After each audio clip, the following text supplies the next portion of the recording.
Hello everyone, स्वागत है आप सबका आपके अपने चैनल SSC-UPSC-PDF.com पे।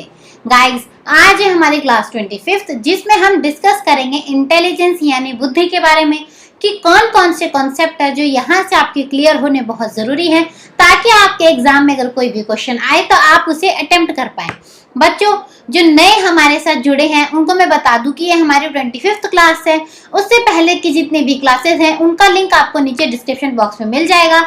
प्लस ये हमारा फ्री कोर्स चल रहा है और हम इस फ्री कोर्स के अंदर आपको बच्चों टेस्ट भी करवाते हैं जो कि हर संडे को 5 बजे हम कंडक्ट करवाते हैं। प्लस रेगुलर बेसिस पे हमारी क्लासेस होती हैं, तो आप दिए गए नंबर पे व्हाट्सएप कीजिए ताकि आप हमारे साथ एनरोल कर सके और हमारे साथ पढ़ सके। तो चलिए बच्चों, स्टार्ट करते हैं आज की क्लास के बारे में और पढ़ते हैं इंटेलिजेंस के बारे में और जानते हैं क्या क्या है इसमें इंपॉर्टेंट चीजें, और पढ़ेंगे हमेशा की तरह थोड़े से इनोवेटिव ढंग से ताकि कॉन्सेप्ट हो जाए बिल्कुल क्लियर आपके। तो यहाँ पर बच्चों सबसे पहले जानेंगे कि आखिर इंटेलिजेंस का क्या मतलब है। मतलब साइकोलॉजी के हिसाब से अगर हम देखें अपने एग्जाम पॉइंट ऑफ व्यू से तो क्या मतलब है, क्या डेफिनेशन आती है इंटेलिजेंस की। अब सबसे पहले अगर मैं नॉर्मल तरीके से बात करूं तो इंटेलिजेंस यानी बुद्धि क्या है कि हमारे दिमाग से रिलेटेड है। अगर आप नॉर्मली कुछ इसमें यूज करोगे वर्ड में तो क्या बोलोगे, वो कितना इंटेलिजेंट है। आपको किससे पता चलेगा, अच्छा उसके तो मार्क्स बहुत अच्छे आए हैं, अच्छा वो तो बहुत होशियार है पढ़ने में। तो आपके लिए नॉर्मल बेसिस पे जो है इंटेलिजेंस का मतलब सिर्फ और सिर्फ मार्क्स से रिलेटेड करता है, लेकिन सिर्फ और सिर्फ टेस्ट में जो स्कोर आ रहा है वो इंटेलिजेंस नहीं है। हम अपने पूरे दिन में जितने भी काम करते हैं हर एक काम में किसी ना किसी प्रकार की इंटेलिजेंस इन्वॉल्व होती है। चाहे हम कुछ सोच रहे हैं, चाहे हम कुछ काम कर रहे हैं, चाहे हम पढ़ रहे हैं, कुछ भी कर लो, उसमें हर चीज में इंटेलिजेंस यानी कि बुद्धि का अहम रोल होता है। अगर हम किसी काम में बुद्धि ना लगाए यानी कि अपना इंटेलिजेंस का यूज ना करें तो वो काम कभी भी देखना ठीक से नहीं हो पाएगा। अब जैसे कि सपोज मान लीजिए आप किचन में कुकिंग कर रहे हैं तो वहां पर भी बुद्धि का इस्तेमाल हो रहा है, क्योंकि आप वहां पर देख रहे हैं कि किस टाइम आपको रेसिपी में क्या चीजें करनी है, अब क्या डालना है। अच्छा मैं पनीर की सब्जी बना रही हूँ तो अच्छा मैं ये डालूंगी, फिर मैं ये डालूंगी।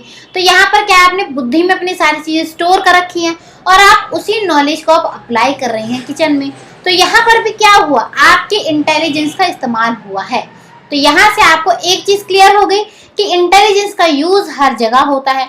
अब तो ये हमने थोड़ा सा मोटा मोटा कॉन्सेप्ट समझ लिया, लेकिन अब प्रॉपर अगर मैं इंटेलिजेंस की बात करूं कि प्रॉपर इंटेलिजेंस की डेफिनेशन क्या होगी, तो intelligence is the ability to perform abstract thinking and to adjust to the changing environment. यानी कि बुद्धिमत्ता अमूर्त चिंतन करने वाले और बदलते परिवेश के साथ तालमेल बिठाने की क्षमता है। यानी कि इंटेलिजेंस वो चीज है जहां पर आप एब्स्ट्रैक्ट थिंकिंग कर पाओ, यानी कि चाहे जो चीज आपकी नजरों के सामने नहीं है लेकिन फिर भी अगर आप उसके बारे में सोच पा रहे हैं तो वो आपके इंटेलिजेंस का पार्ट है। प्लस अगर आपकी लाइफ में कोई भी प्रॉब्लम है तो उस प्रॉब्लम को आप सॉल्व कर पा रहे हैं तो वो भी इंटेलिजेंस की वजह से ही होगा।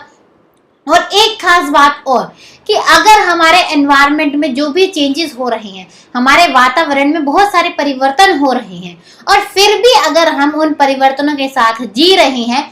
अब जैसे कि अगर मैं आपको एग्जांपल लूं कि कितना पैंडेमिक इस टाइम पे कोरोना का चल रहा है, लेकिन क्या हो रहा है, कहीं ना कहीं किसी तरीके से हम इस बदलते वातावरण के साथ, इस पैंडेमिक के साथ भी एडजस्ट कर रहे हैं, नए नए तरीके ढूंढ रहे हैं कि किस तरीके से इस प्रॉब्लम को सॉल्व किया जा सकता है, किस तरीके से हम यहाँ पर एडजस्ट कर सकते हैं इस माहौल में भी।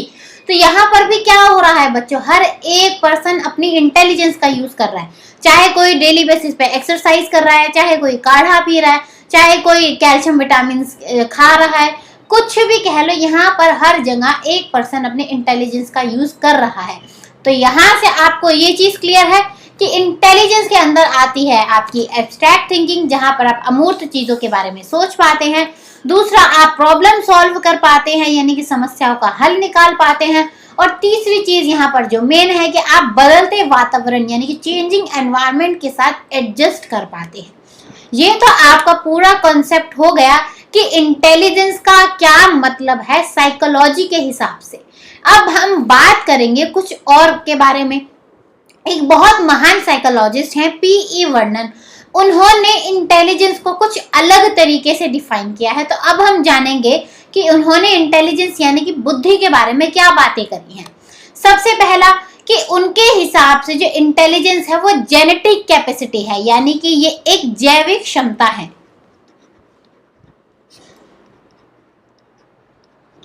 अब आप इससे क्या समझते हैं कि जेनेटिक कैपेसिटी? पीई वर्णन ने बच्चों बोला कि जो इंटेलिजेंस है यानी बुद्धि है वो बच्चों को अपने माँ बाप से मिलती है। अगर उसके माँ बाप जो है इंटेलिजेंट हैं, होशियार हैं, तो वो इंटेलिजेंस की जीन्स जो है वो क्रोमोसोम्स जो है वो बच्चे के अंदर ट्रांसफर हो जाएंगे और फिर वो बच्चा भी इंटेलिजेंट होगा। यानी कि जो इंटेलिजेंस है वो हेरिडिटी में बच्चे को मिलती है। सबसे पहली तो बात इन्होंने ये करी। दूसरा इन्होंने इंटेलिजेंस को बोला कि ये डिपेंड करती है टेस्ट के स्कोर पर, यानी कि जो भी आपके मार्क्स आ रहे हैं टेस्ट में, जो भी आपका इवैल्यूएशन आ रहा है, अगर आपके टेस्ट में मार्क्स अच्छे आ रहे हैं तो यानी कि आप इंटेलिजेंट हैं, और अगर आप टेस्ट में फेल हो रहे हैं तो यानी कि आप इंटेलिजेंट नहीं हैं। एक तो बात इन्होंने ये करी इंटेलिजेंस के बारे में। अब इन्होंने एक और पक्ष रखा है इंटेलिजेंस यानी बुद्धि के बारे में। वो क्या है? चेंज इन बिहेवियर, यानी कि जब आपके व्यवहार में परिवर्तन आता है तो वो भी बुद्धि की वजह से ही आता है। इन्होंने इसमें बोला कि हर बच्चा या फिर हर इंसान जो है वो समाज में रहता है, यानी कि सोसाइटी में रहता है। अब जब हम सोसाइटी में रह रहे हैं तो हम एक दूसरे के साथ वातावरण में व्यवहार करते हैं, बिहेव करते हैं, और हम देखते हैं कि वो पर्सन जिस तरीके से हमारे साथ व्यवहार कर रहा है हम भी उसी की तरह अपने बिहेवियर में चेंज ले आते हैं। तो इन्होंने ये भी बोला कि जिस तरीके से हम अपने व्यवहार को पर्सन के हिसाब से चेंज करते हैं वो भी इंटेलिजेंस के अंदर ही आता है। तो यहाँ से आपके ये कॉन्सेप्ट क्लियर है कि पीई वर्णन ने इंटेलिजेंस के बारे में 3 बातें करी हैं। पहली, ये जेनेटिक कैपेसिटी है यानी कि जैविक क्षमता से रिलेट करती है। दूसरा, ये टेस्ट के स्कोर यानी जितने भी आपके टेस्ट होते हैं उसके नंबरों पे रिलेट करती है। तीसरा, ये हम वातावरण में जो बिहेव करते हैं उसकी वजह से जो हमारे अंदर चेंजेस आते हैं वो इंटेलिजेंस कहलाती है। ठीक है, आगे बढ़े, यहाँ तक कोई डाउट है? अच्छा बच्चों, क्लास ना देख लिया करो। कई बार क्या होता है ना, आप लोग क्लासेस तो देखते नहीं है, ठीक है, फिर आपके कई बार क्वेश्चंस होते हैं वो गलत होते हैं, कॉन्सेप्ट क्लियर नहीं होते, फिर आप बोलते हैं कि मैम मैंने तो इतनी मेहनत करी लेकिन मेरे मार्क्स इतने नहीं आ पाए।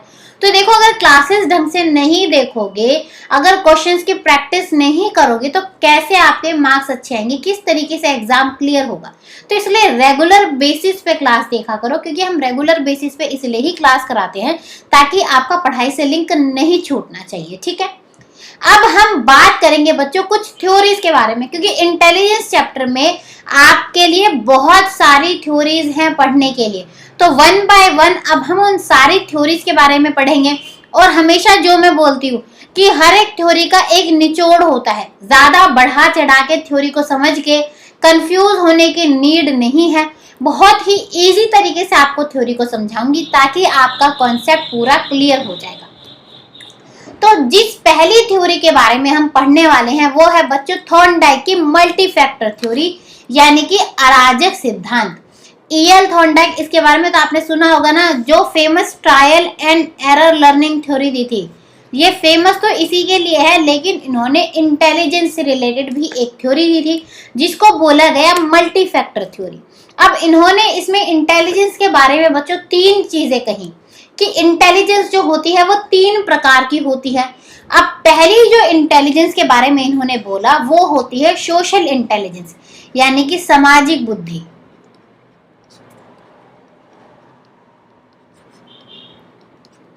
अभी लास्ट मैंने आपको क्या बताया, पीई वर्णन ने क्या बताया था कि हम समाज में रहते हैं, समाज में यानी एनवायरनमेंट में रहते हैं, सोसाइटी में, तो हम लोगों के हिसाब से बिहेव करते हैं। तो थॉर्नडाइक ने भी कहीं ना कहीं उनके इस मत का जो है उन्होंने इस बात को सराहा कि ये बात बिल्कुल सही है। सोशल इंटेलिजेंस होती है यानी कि जब एक पर्सन सोसाइटी में जाके रहता है तो वो सोसाइटी के हिसाब से ही वहां पर व्यवहार करता है, और उस टाइम वो जिस इंटेलिजेंस का यूज करता है सोसाइटी में उसको जाना जाता है सामाजिक बुद्धि, यानी कि सोशल इंटेलिजेंस के नाम से। ठीक है, ये क्लियर है? बहुत इजी थ्योरी है, कुछ टफ नहीं। नेक्स्ट है इसमें कंक्रीट इंटेलिजेंस। कंक्रीट यानी कि जहां पर आप ठोस चीजों के बारे में सोचते हैं तो वो कहलाती है कंक्रीट इंटेलिजेंस। अब यहाँ पर क्या आप देख सकते हैं कि सामने एक बच्चा है वो सोच रहा है कुछ, मतलब अपने दिमाग में कुछ चीजें कैलकुलेट कर रहा है और सामने उसके बुक्स रखी है, तो यानी उसके सामने जो चीज रखी है या फिर जो चीज उसको दिख रही है, जब बच्चा उससे रिलेटेड कोई काम करे या फिर उसके बारे में कुछ सोचे, तो वो आता है कंक्रीट इंटेलिजेंस। अब यहाँ पर देखो, हमेशा मैं सोचना सोचना ऐसा वर्ड बोल रही हूँ, क्यों? क्योंकि देखो, सोचना यानी कि थिंकिंग, और थिंकिंग भी इंटेलिजेंस से रिलेट करती है, क्योंकि इंटेलिजेंस बोल लो या फिर थिंकिंग बोल लो, हर एक चीज जो है कॉग्निटिव डोमेन से रिलेट करती है, ये सब आपस में जुड़े हुए हैं। तो यहाँ पर कंक्रीट इंटेलिजेंस से आप क्या समझते हैं? जब बच्चा अपने सामने रखी हुई चीजें जिसको वो देख सकता है, उसको बारे में हम कुछ सोचते हैं, तो वो चीजें आती हैं कंक्रीट इंटेलिजेंस में। ठीक है, यहाँ तक क्लियर है? अब जो लास्ट थिंकिंग के बारे में इन्होंने बात की वो थी एब्स्ट्रैक्ट थिंकिंग, यानी कि अमूर्त सोच, जहां पर बच्चा उन चीजों के बारे में भी सोच सकता है जो उसके सामने नहीं है। आप इसको एब्स्ट्रैक्ट थिंकिंग भी बोल सकते हैं, या फिर आप इसको बोलिए बच्चों एब्स्ट्रैक्ट इंटेलिजेंस, यानी कि अमूर्त बुद्धि। देखो, सेम कॉन्सेप्ट है, एब्स्ट्रैक्ट थिंकिंग का भी वही मतलब है और एब्स्ट्रैक्ट इंटेलिजेंस का भी वही मतलब है, सेम है, जहां पर बच्चा उन चीजों के बारे में सोचता है जो उसके सामने नहीं है, यानी कि जिन चीजों की वो कल्पना कर सकता है, यानी कि इमेजिनेशन कर सकता है। अब जैसे कि यहाँ पर आप देख सकते हैं कि इस बच्चे को एक टॉपिक मिला है कि अगर आप प्राइम मिनिस्टर होते, if you were a prime minister, तो आप क्या करते? तो यहाँ पर क्या है, बच्चा कभी खुद तो प्राइम मिनिस्टर नहीं बना ना, यहाँ पर क्या है, वो इमेजिनेशन कर रहा है, वो सोच रहा है जो चीज उसके सामने नहीं है, यानी यहाँ पर वो एब्स्ट्रैक्ट इंटेलिजेंस का यूज करके if I were a prime minister के ऊपर एक ऐसे लिखेगा जहां पर उसकी इस सोच का इस्तेमाल हो रहा है। तो यहाँ पर आपको क्लियर है कि थॉर्नडाइक ने 3 प्रकार की इंटेलिजेंस के बारे में बात करी है। पहली है सोशल इंटेलिजेंस, यानी कि सामाजिक बुद्धि, दूसरी है यहाँ पर कंक्रीट इंटेलिजेंस, यानी कि ठोस बुद्धि, और तीसरी है एब्स्ट्रैक्ट इंटेलिजेंस, यानी कि अमूर्त बुद्धि। यहाँ तक क्लियर है? थॉर्नडाइक की थ्योरी बिल्कुल आसान थी, कोई परेशानी नहीं हुई होगी, आई होप सो। चलिए, अगर कोई भी डाउट होता है तो बच्चों पूछ लेना, ठीक है। नेक्स्ट अब हम पढ़ेंगे, आपने सुना होगा इंटेलिजेंस में 1 फैक्टर थ्योरी, 2 फैक्टर थ्योरी, जो कि बहुत ज्यादा इंपॉर्टेंट है। तो अब हम पढ़ेंगे कि 1 फैक्टर थ्योरी क्या है। सबसे पहले बच्चों ये जानने की जरूरत है कि 1 फैक्टर जो थ्योरी है उसको दिया था बिनेट ने, और इसके साथ टर्मेन जो साइकोलॉजिस्ट थे, इन्होंने भी इसकी जो थ्योरी थी इसको सपोर्ट किया था कि हाँ, इन्होंने बिल्कुल सही बात करी है। तो सबसे पहले आपको याद रखना है कि जो 1 फैक्टर थ्योरी है वो बिनेट द्वारा दी गई है। अब इन्होंने अपनी इस थ्योरी में क्या बात कही है? इन्होंने बोला कि बच्चों जो भी इंटेलिजेंस होती है यानी बुद्धि होती है, उसमें सिर्फ एक कारक होता है, यानी कि सिर्फ और सिर्फ एक फैक्टर होता है, जिसको हम बोलते हैं जनरल इंटेलिजेंस। हम क्या बोलते हैं उसे? जनरल इंटेलिजेंस, यानी कि सामान्य बुद्धि।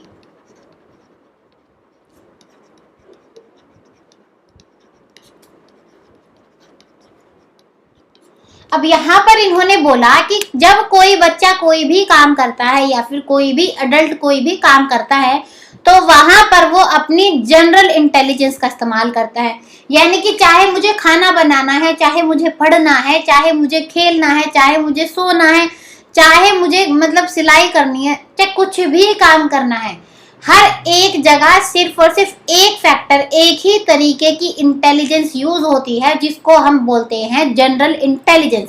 इसलिए इस थ्योरी का नाम पड़ा है 1 फैक्टर थ्योरी, यानी कि एक कारक सिद्धांत। तो सीधा सीधा मतलब क्लियर है ना? देखो, यहाँ से कोई कंफ्यूजन होएगी ही नहीं। 1 फैक्टर यानी कि जहां पर सिर्फ और सिर्फ एक फैक्टर होता है इंटेलिजेंस के ऊपर। अब इन्होंने इससे रिलेटेड और क्या बात करी कि एक ही फैक्टर तो इंटेलिजेंस के लिए जरूरी होगा ही, लेकिन ये यूनिवर्सल होता है। जैसे कि अगर मैं हूं तो मेरे अंदर भी वही सेम जनरल इंटेलिजेंस है, जिसे मैं हर जगह यूज करूंगी। आप हैं जैसे कि सुविका है हमारे बैच में, उसके पास भी सेम इंटेलिजेंस है। हेमंत है हमारे बैच में, उसके पास भी सेम इंटेलिजेंस है। हिमांशु है हमारे बैच में, उसके पास भी सेम इंटेलिजेंस है। तो यहाँ पर क्या है, ये यूनिवर्सल है, यानी कि हर एक पर्सन के पास सेम इंटेलिजेंस होती है। और ये इनहेरिटेड होती है। इनहेरिटेड यानी कि ये हमें जन्म से हमारे अंदर होती है, ये हम बाद में एक्वायर नहीं करते हैं, ये पहले से ही हमारे अंदर होती है। और इन्होंने एक बात और बोली कि बच्चों जो ये इंटेलिजेंस होती है ये तो जन्मजात तो है ही, लेकिन आप इसको आगे जाके डेवलप नहीं कर सकते हैं। जितनी इंटेलिजेंस जन्म से आपके अंदर है वो पूरी लाइफ आपके अंदर उतनी ही रहेगी। तो यहाँ से आपको तीन नहीं 4 चीजें याद रखनी है कि इन्होंने क्या बोला। एक तो कि एक ही फैक्टर रिस्पॉन्सिबल होता है थ्योरी में हमारी इंटेलिजेंस के लिए, यानी कि 1 फैक्टर। दूसरा, जो ये 1 फैक्टर होता है यूनिवर्सल होता है, यानी हर एक पर्सन में बराबर होता है। तीसरा, इन्होंने बोला कि ये इनहेरिटेड होता है, यानी जन्म से होता है। और अगला है कि इसको आप आगे जाके डेवलप नहीं कर सकते हैं। तो यानी बुद्धि के लिए जिम्मेदार सिर्फ एक कारक होता है और सार्वभौमिक होता है और ये विरासत में मिला होता है, इसे बाद में विकसित नहीं किया जा सकता है। 1 फैक्टर थ्योरी बिल्कुल क्लियर है, अगर कोई डाउट है तो पूछ लेना, ठीक है। नेक्स्ट बढ़े अगली थ्योरी पे, चलिए बढ़िया। अब नेक्स्ट थ्योरी जो है वो है बच्चों 2 फैक्टर थ्योरी, यानी कि द्विकारक सिद्धांत। अभी हमने पढ़ा जिन्होंने बिनेट ने दी थी, जहां पर सिर्फ और सिर्फ एक कारक यानी एक फैक्टर रिस्पॉन्सिबल होता है इंटेलिजेंस के लिए। लेकिन इस थ्योरी का आगे जाके विरोध किया बच्चों स्पीयरमैन ने। इनका पूरा नाम था चार्ल्स स्पीयरमैन। इन्होंने इस थ्योरी का विरोध किया और अपनी एक थ्योरी बनाई 2 फैक्टर थ्योरी। इन्होंने बोला कि किसी भी चीज को सीखने में या कोई भी काम करने में इंटेलिजेंस में हमारे 2 कारक होते हैं, यानी कि 2 प्रकार की इंटेलिजेंस इस्तेमाल होती है। अब वो इंटेलिजेंस कौन सी है? पहली है बच्चों जनरल इंटेलिजेंस, यानी कि सामान्य बुद्धि, जिसको आप जी से डिनोट कर सकते हैं। और दूसरी होती है यहाँ पर स्पेसिफिक इंटेलिजेंस, यानी कि विशिष्ट बुद्धि, जिसको आप एस से डिनोट करते हैं। अब इसको ध्यान से समझना, क्या है जनरल इंटेलिजेंस और क्या है स्पेसिफिक इंटेलिजेंस, या फिर जनरल कॉन्सेप्ट जनरल फैक्टर, या फिर स्पेसिफिक कॉन्सेप्ट स्पेसिफिक फैक्टर, किसी भी नाम से आप इसे जान सकते हैं, ठीक है। अब इन्होंने क्या बोला कि 2 प्रकार के फैक्टर होते हैं किसी के भी इंटेलिजेंस में। पहला है जनरल फैक्टर, यानी कि हम चाहे जो भी काम करें वहां पर हम हमारी एक जनरल फैक्टर यानी कि जनरल इंटेलिजेंस लगाते हैं। यानी कि चाहे मैं खाना बना रही हूँ, चाहे मैं पढ़ा रही हूँ, चाहे मैं पढ़ रही हूँ, हर एक जगह मेरी एक कॉमन इंटेलिजेंस का इस्तेमाल होगा ही होगा, कॉमन फैक्टर का इस्तेमाल होगा ही होगा, जिसे हम कहेंगे जनरल फैक्टर। और इन्होंने एक नई बात और करी कि इसके साथ ही हर पर्सन में कुछ स्पेसिफिक फैक्टर्स भी होते हैं, यानी कि हर एक काम को करने के लिए एक अलग इंटेलिजेंस होती है। सपोज मेरे को अगर रीडिंग करनी है तो मेरे पास रीडिंग के लिए एक अलग इंटेलिजेंस होगी। मुझे अगर कुछ मैकेनिकल काम करना है तो उसके लिए मेरे पास एक अलग इंटेलिजेंस होगी। मुझे अगर ड्राइविंग करनी है तो उसके लिए अलग इंटेलिजेंस है।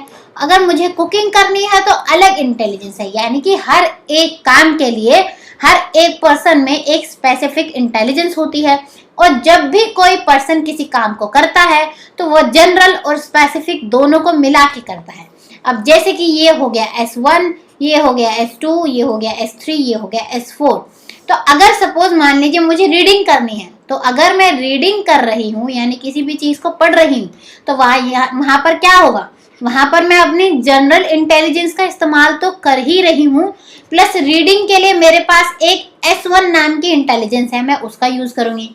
अगर मैं कोई मैकेनिकल काम करती हूँ तो वहां पर मेरी जनरल इंटेलिजेंस जो सब में कॉमन है वो तो इस्तेमाल होगी ही होगी, प्लस मैकेनिकल के लिए मेरे पास S2 नाम की भी इंटेलिजेंस है, तो मैं यानी कि यहाँ पर G प्लस S2 का इस्तेमाल करूंगी। तो यहाँ पे सिंपल सा क्लियर रखना है कि हर चीज में सीखने के लिए इंटेलिजेंस में 2 कारक होते हैं। पहला होता है जनरल, जिसका इस्तेमाल हर एक जगह होता है, और दूसरा होता है स्पेसिफिक, यानी हर काम के लिए अलग अलग स्पेसिफिक इंटेलिजेंस हमारे पास होती है। और जो ये स्पेसिफिक इंटेलिजेंस होती है ये टाइम के साथ डेवलप होती है। बिनेट ने क्या बोला था कि ये जो इंटेलिजेंस है ये डेवलप नहीं होती, लेकिन जो स्पीयरमैन थे इन्होंने इसके अगेंस्ट में बोला कि जो ये इंटेलिजेंस है, जो ये फैक्टर है, आप इसको टाइम टू टाइम डेवलप कर सकते हैं। ठीक है, यहाँ से आपको 2 फैक्टर थ्योरी बिल्कुल क्लियर है। देखो बिल्कुल भी कंफ्यूजन नहीं रखनी है, सीधा 1 फैक्टर यानी कि सिर्फ जनरल इंटेलिजेंस, 2 फैक्टर यानी कि जनरल प्लस स्पेसिफिक। ठीक है, अब नेक्स्ट थ्योरी की तरफ बढ़ते हैं। तो अगली थ्योरी है बच्चों ग्रुप फैक्टर थ्योरी, जिसे दिया था L.L. थर्स्टन ने।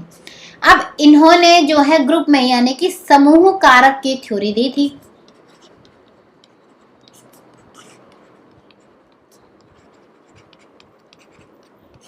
अब पढ़ते हैं कि इन्होंने क्या बातें करी इंटेलिजेंस के बारे में। इनके हिसाब से इंटेलिजेंस किसके हिसाब से होती है।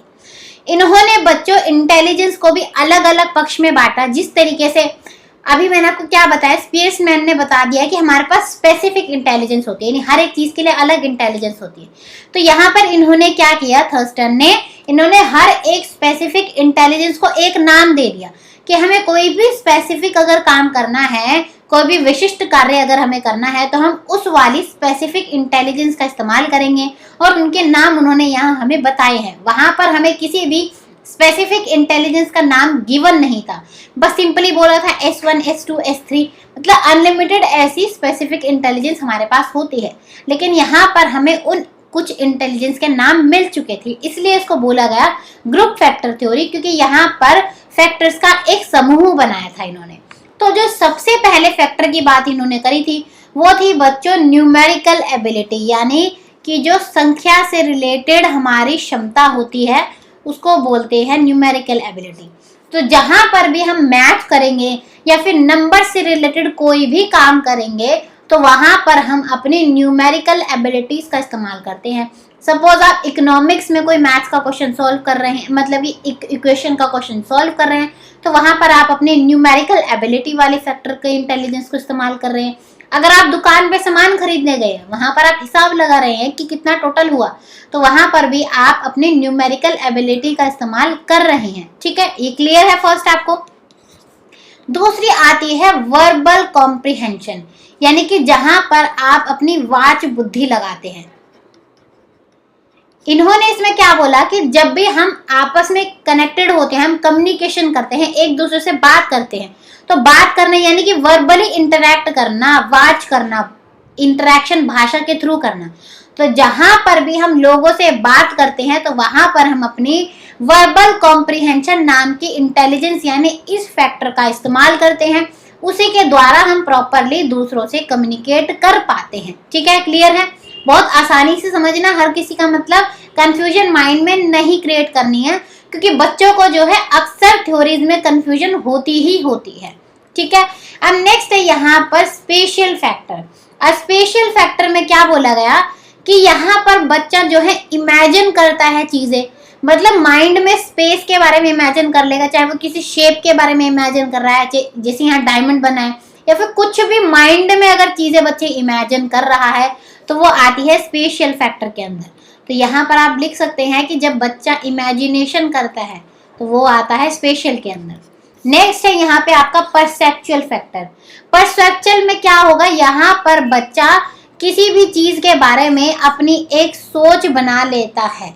यानी कि जैसे सपोज मेरे पास 4 बुक्स है, ठीक है, मैंने चारों बुक्स को पढ़ा, अब मैंने सोच बना ली, अपनी एक धारणा बना ली कि ये वाली बुक अच्छी है, ये थोड़ी लो लेवल की है और ये थोड़ी एवरेज लेवल की है।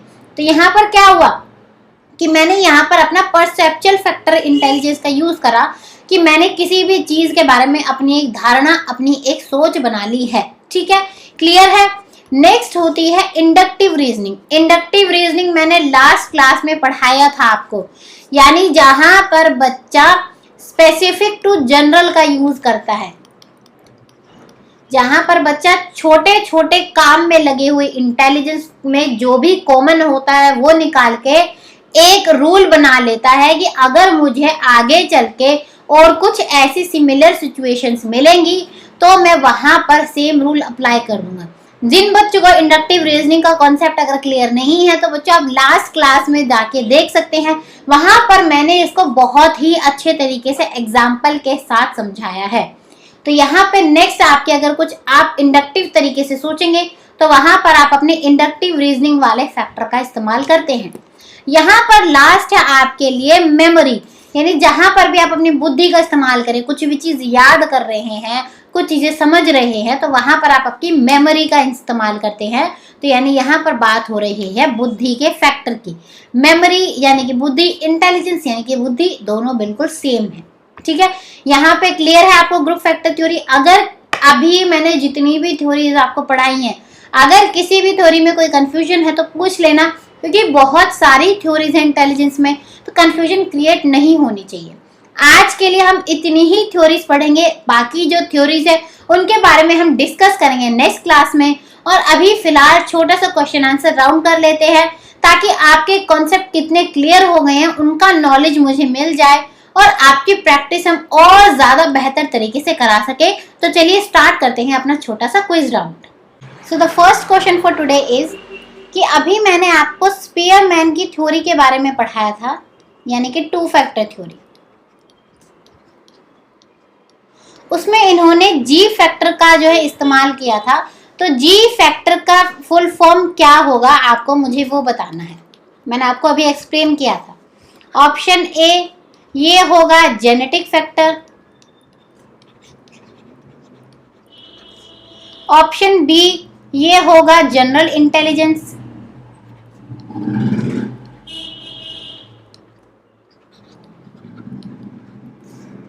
ऑप्शन सी ये होगा ग्लोबल इंटेलिजेंस,